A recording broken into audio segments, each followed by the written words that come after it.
अथांग, अद्भुत, अफाट विश्वातील अगणित चमत्कार म्हणजेच विश्वसंचार या खास कार्यक्रमात मी गौरी सारंग करते तुम्हा सगळ्यांचं स्वागत। वेगाच्या या दुनियेत तंत्रज्ञान बदलतंय, निसर्ग आव्हान देतोय आणि विज्ञान रोज नवनवीन स्वप्न पाहतंय। क्लिकच्या पलीकडचं जग आणि मानवी कल्पनेच्या बाहेरच्या घटना काय घडतंय या विस्तीर्ण विश्वात अनुभवूया निसर्गाची किमया। चला तर मग सुरू करूयात पुढारी न्यूजचं खास बातमीपत्र विश्वसंचार, जिथे जग तुमच्याशी जोडतं। वर्क फ्रॉम होम असो किंवा ऑफिसचं काम, आजकाल लॅपटॉप हा आपल्या आयुष्याचा अविभाज्य भाग बनलाय। पण तुम्हीही तासनतास मांडीवर लॅपटॉप ठेवून काम करताय? जर तुमचं उत्तर हो असेल तर ही बातमी तुमच्यासाठी अत्यंत महत्त्वाची आहे, कारण तुमची हीच सवय तुम्हाला एका मोठ्या आजाराच्या विळख्यात ढकलते। लॅपटॉप मधून निघणारी सततची उष्णता केवळ तुमच्या त्वचेलाच नाही तर पुरुषांच्या प्रजनन क्षमतेलाही थेट इजा पोहोचवते। तज्ञांनी यावर नेमका काय धोक्याचा इशारा दिलाय पाहूया। लॅपटॉप मांडीवर ठेवून काम करताय? मग जरा सावधान। तज्ञांच्या मते तासनतास मांडीवर लॅपटॉप ठेवल्यानं त्वचेवर जळजळ, लालसरपणा आणि टोस्टेड स्किन सिंड्रोम सारखी समस्या होऊ शकते।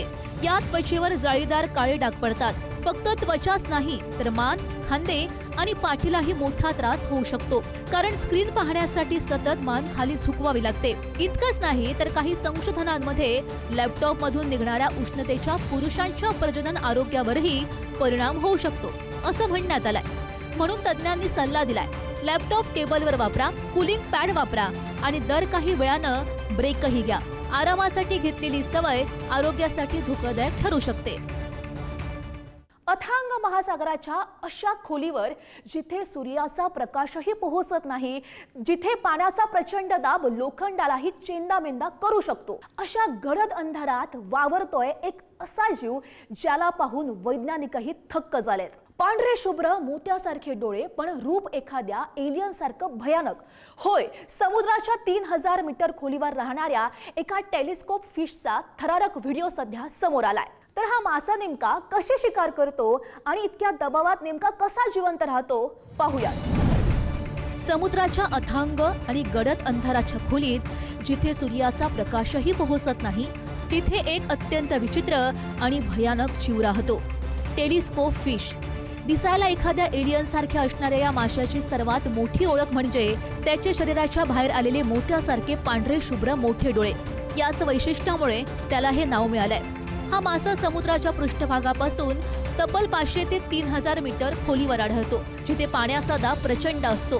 पण निसर्गाचा चमत्कार असा की त्याचे पारदर्शक आणि लवचिक शरीर या दाबाला सहज पेलून धरते। आकारानं लहान असला तरी हा मासा अत्यंत धोकादायक शिकारी आहे। त्याचे दात सुईसारखे तीक्ष्ण असतात आणि शिकार समोर आल्यावर तो आपले पोट अनेक पटींनी फुगवून स्वतःपेक्षा मोठ्या जीवालाही अख्खा गिळून टाकतो। अंधारामध्येही अचूक नजर ठेवणारे त्याचे डोळे त्याला खोल समुद्रातील सर्वात यशस्वी शिकारी बनवतात। विज्ञानाला आजही चक्रावून सोडणारा हा रहस्यमयी मासा खरोखरच निसर्गाची एक अद्भुत आणि भीतीदायक निर्मिती आहे। मंडळी, आपण हजारो वर्षांच्या इतिहासाबद्दल वाचतो, ऐकतो, पण या पृथ्वीवर एक अशी गोष्ट आहे जी माणसापेक्षा, संस्कृतीपेक्षा आणि चक्क डायनोसॉरपेक्षाही जुनी आहे। होय, जेव्हा पृथ्वीवर पहिला डायनोसॉर जन्माला आला तेव्हा सुद्धा ही नदी करोडो वर्ष जुनी होती। पृथ्वीवरील सर्वात मोठं जिवंत आश्चर्य ठरलेल्या या रहस्यमयी नदीचा इतिहास तब्बल 40 कोटी वर्ष जुना आहे। तर कुठे आहे ही नदी आणि नेमकं काय आहे या नदीच्या मागचं रहस्य, जाणून घेऊया। पृथ्वीवर एक अशी नदी आहे जी माणसांच्या आधी, अगदी डायनोसॉरच्या जन्मापूर्वीपासून अस्तित्वात आहे। ऑस्ट्रेलियाच्या वाळवंटात वाहणारी फिंके नदी जगातील सर्वात जुनी नदी म्हणून ओळखली जाते। शास्त्रज्ञांच्या मते ही नदी तब्बल 30 ते 40 कोटी वर्ष जुनी असून तिचा उगम पॅलिओझोइक काळात झाला होता, जेव्हा पृथ्वीवरील सर्व खंड पेंजिया नावाच्या एकाच महाद्वीपाचा भाग होते। आजपासून 23 कोटी वर्षांपूर्वी जेव्हा पहिला डायनोसॉर पृथ्वीवर आला तेव्हाही ही नदी करोडो वर्ष जुनी होती। पुढे अनेक हिमयुगे आली, हवामान बदललं आणि डायनोसॉर नष्ट झाले, तरीही या नदीचं अस्तित्व कायम राहिलं। मध्य ऑस्ट्रेलियाच्या मॅकडोनेल पर्वतरांगांमधून उगम पावणारी ही नदी बारमाही नाहीये।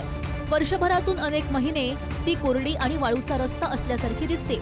पण रंजक गोष्ट अशी की वरून कोरडी दिसली तरी या वाळूच्या खाली पाण्याचे प्रचंड नेटवर्क सतत वाहत असते आणि पाऊस पडताच ती पुन्हा रौद्र रूपात वाहू लागते. स्थानिक आदिवासी या नदीला अत्यंत पवित्र मानतात आणि तिला लारापिंटा या नावानं ओळखतात. जगाच्या निर्मितीसोबतच ही नदी तयार झाल्याची त्यांची श्रद्धा आहे. प्रत्येक भौगोलिक विनाशावर मात करून आजही वाहणारी ही नदी विज्ञानासाठी एक जिवंत आश्चर्य ठरली आहे. एक अशी बातमी जी ऐकून कदाचित तुमच्या पायाखालची जमीन सरकेल.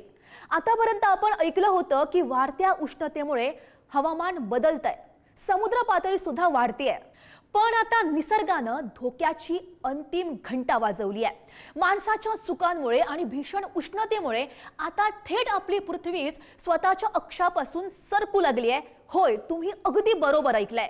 ज्या अक्षावर पृथ्वी फिरतेय तिचं संतुलन बिघडतंय आणि ती आपली दिशा बदलतेय. नासाच्या शास्त्रज्ञांनी दिलेला हा धक्कादायक इशारा नक्की काय आहे पाहूयात.